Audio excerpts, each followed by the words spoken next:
The month of February is National African American History Month, and NASA joins the celebration and honors the contributions of African Americans to the cause of spaceflight and space exploration. Recently, my colleague Gary Jordan had a chance to talk with NASA astronaut Jeanette Epps, and he asked her what the observance of African American History Month means to her in terms of space exploration. Well, as far as the month, it's just a month of celebrating the accomplishments and the contributions of African Americans to the United States. And so it's just a moment to reflect back and think about all the things that have happened over the decades and centuries and how many contributions have been made and to be proud of it.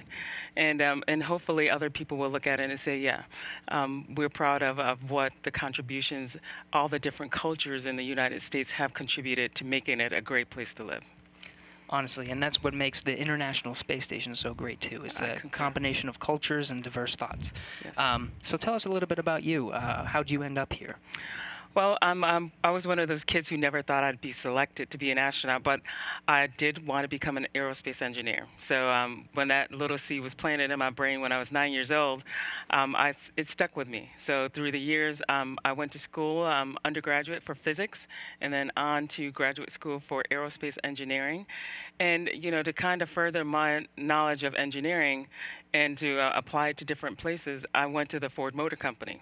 And while I was working there, I was recruited to work at the Central Intelligence Agency as a technical operations officer.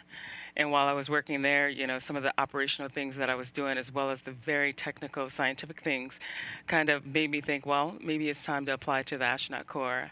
A friend of mine, Leland Melvin, actually gave me a call and said, they're looking for applicants. You may want to think about applying.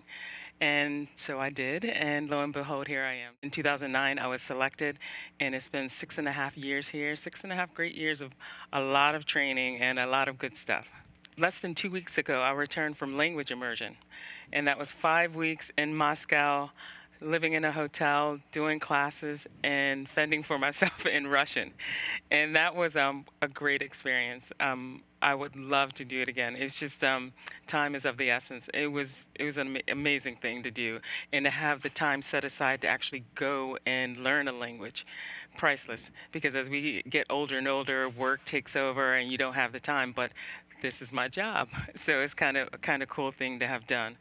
So over the years, I've done robotics training, I've done spacewalk training, I've done T-38 training, ISS systems training, and I've even got the chance to do a couple of fun things like Nemo, one of the Nemo missions.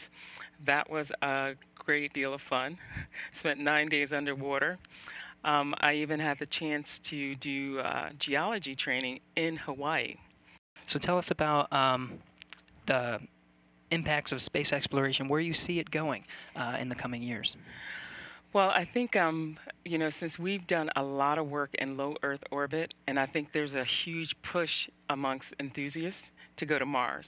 So I think the next steps will be taking those baby steps to get us to Mars.